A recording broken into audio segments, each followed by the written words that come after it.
And the last pillar, the pillar of death, not death as in dying, but close enough. So the first thing that I want to talk about is inflation.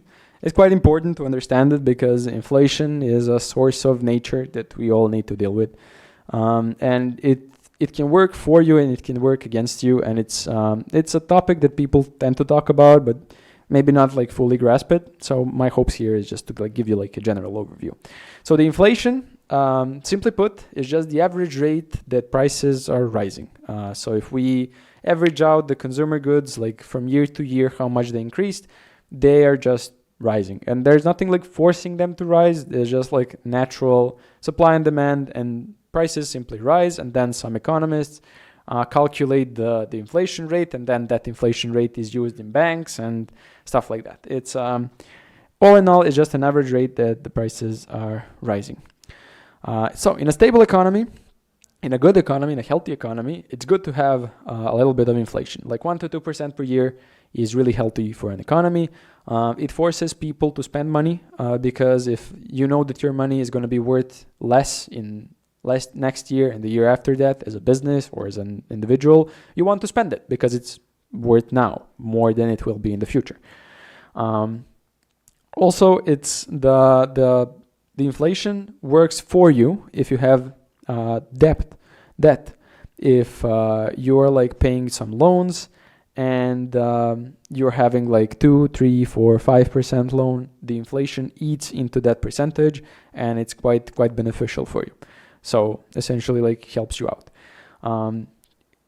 So essentially, since money is the blood of the economy, if you don't have inflation, if you go into deflation, that's really bad, because at that point, like you can imagine money being hoarded, no one spending it, and that means that if no one spends it, everything just stops and the economy doesn't really work. So you need to kind of put the inflation to work. In general terms, the higher the inflation, that means that more spending is occurring because people are scared that their money is losing value faster, so they want to spend it more. Sometimes they're spending too much money, and given that they're spending too much money, they start increasing the inflation more, and then other people go into panic, and that's how we get into hyperinflation. So in order to try to prevent these scenarios, because once they happen, once you start like seeing enormous inflations, the only options you have is basically to devalue your currency or to throw it away, and you can't really fix it. So in order to avoid these scenarios, we try to lower the inflation in these cases. I'm going to give you like a concept of Euribor. People know it here.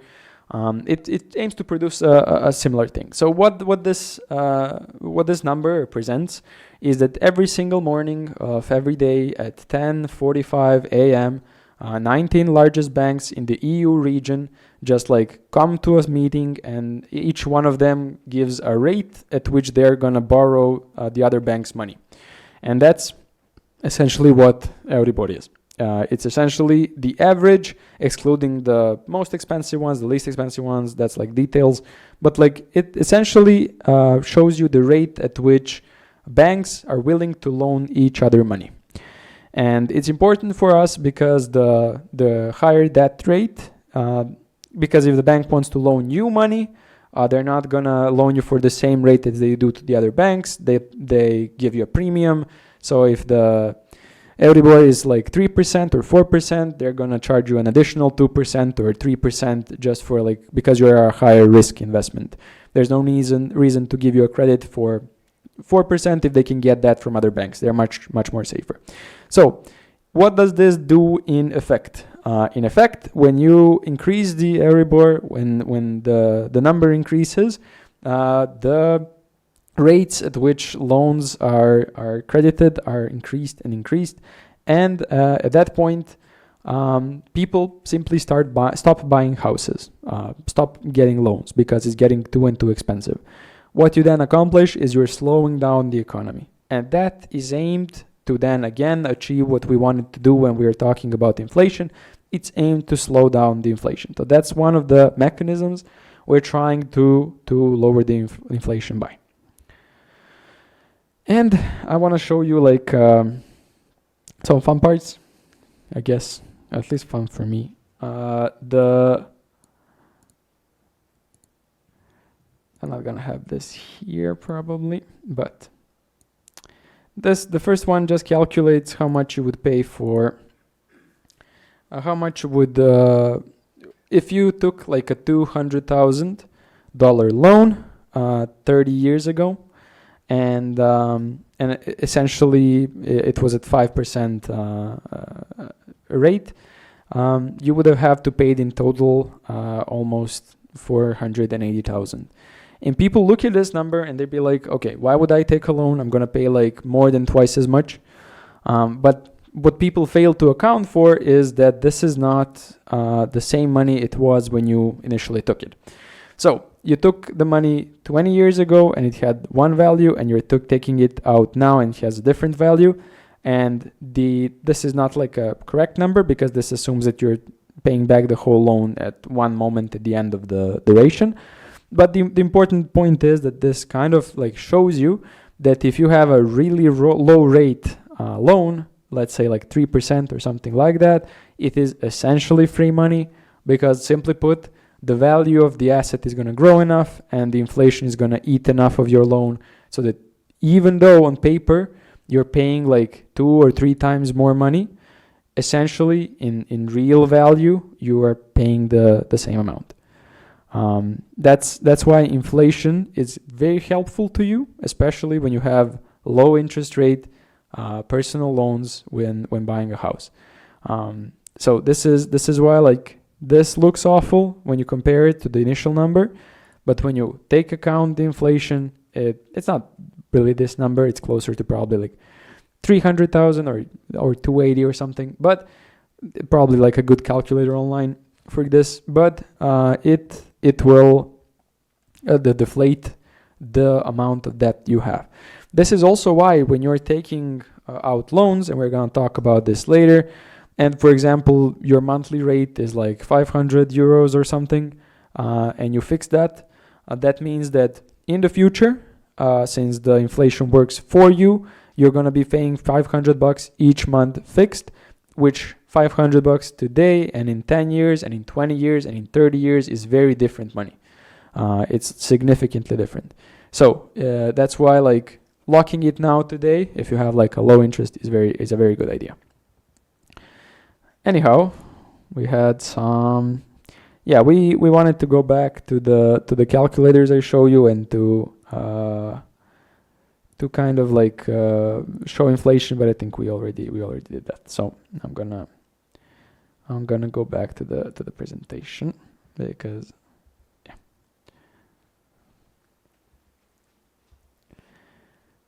now we have a very short and simple section. This is just bad debt. Most of the time you go into loans, you go into this territory, it's gonna be bad. And how do we define and know exactly when it's bad and when it's good? Well, simply put, if you have an asset that generates higher returns, then it's always preferential to put your money in that asset and take out a loan for it. So if you can arbitrage that difference, it's always a good loan to have. But if you can't arbitrage the difference, it's bad. So if you keep all your money in cash, essentially all loans are bad. Simply put. Now, they're not only bad because we are losing the money on the loan.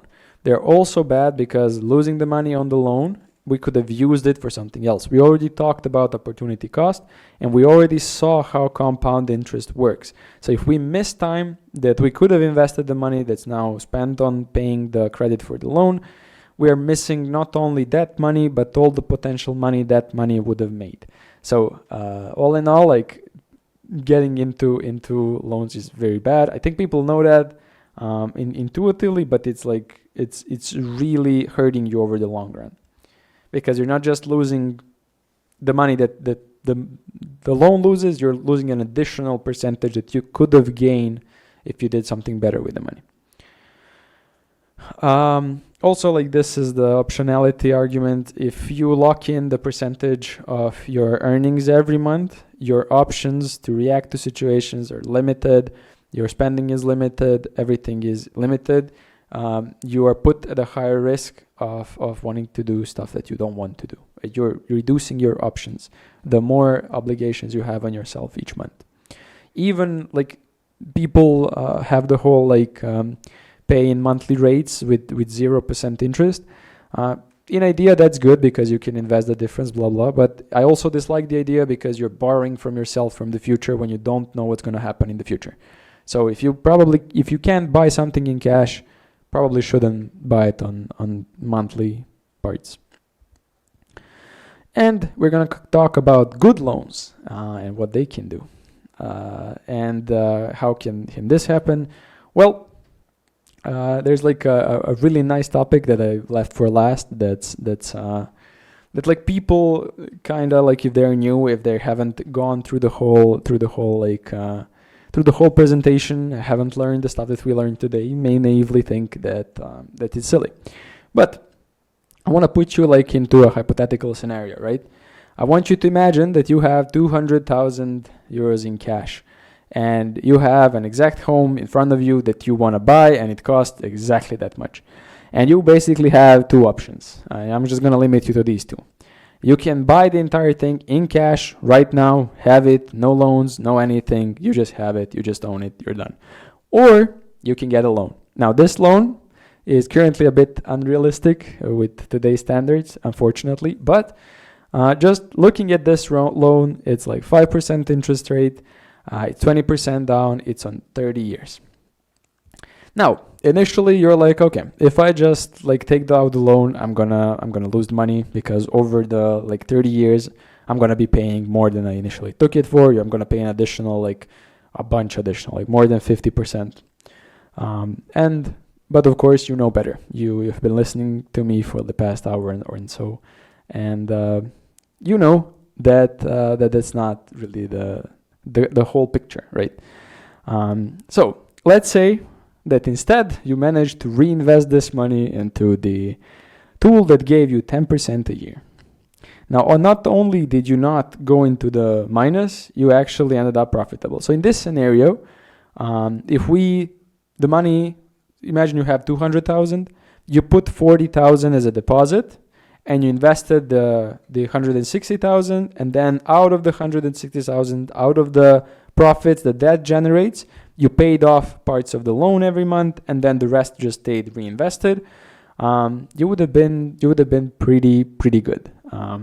Not only that, if this is numbers not adjusted for inflation, you'll see that with inflation, the first 200,000 doesn't change because you spend the money now. In that case, if you bought it in cash, the inflation doesn't count. You bought it immediately. But if you do it with a loan, you're still very much in the plus. Now we're gonna count the appreciation of the house. The house gains some value, and there's like a difference there. But that's like a different story. And then we're gonna also try. Instead of you spending buying the house at all, you found a place to rent. And you paid 800 euros a month, and you were able to reinvest the whole 200,000 instead of buying. And in this scenario, you would have been quite a bit better off in the long run. Now, these are hypothetical scenarios. This is again 10% a year, so that's not risk free. So that's a bit silly. And also, I want you to know that I didn't include a lot of factors. Rent would have increased over 30 years. It wouldn't stay at 800, so that's a bit unrealistic. I didn't include if you rented the property that you bought. I didn't include like a lot of other stuff. This calculation is not as simple as I presented it, right? Like there's stuff I didn't include, but I assure you, and we have a proper like a nice calculator here that does a bit better at accounting for like different things and stuff like that. You can play with it, and it will tell you if you should rent or you should buy, and it's going to include all the inflation and all the appreciation of the assets and everything. But at the end of the day, there's like another rule that people like to follow, which is the 5% rule. So if your yearly rent is more than 5% of your desired home, you can consider buying it. This is gonna allow you to buy a home before I would, but it's and also like keep in mind you might be willing to pay a premium to have your own house. Like there's like a benefit to it as well. So you might be like, okay, fine, it's not a good financial decision, but I want a home. This is more for if you're gonna rent the place. So if you're looking at purely as an investment, you should consider other things. The 5% rule. I'm gonna give you an example. If in Belgrade you can rent a place for, let's give it 500 euros a month, 600 euros a month, then we basically times it by 12. So let's say 600 times 12, that would be like 5,000. And then if that 5,000 is 5%, then the full amount would be 100,000. So if you can rent a place for 500 euros, if you cannot buy a spot in Belgrade for 100,000, you probably shouldn't buy a spot. That's and currently in these conditions, usually you're not gonna find. And this is also, keep in mind, we have some very bad loan rates at this point. So yeah, stuff like that. But all fun, all games. That was the pillar of that, the pillar of death, I guess. And that was the whole presentation. That was the whole temple.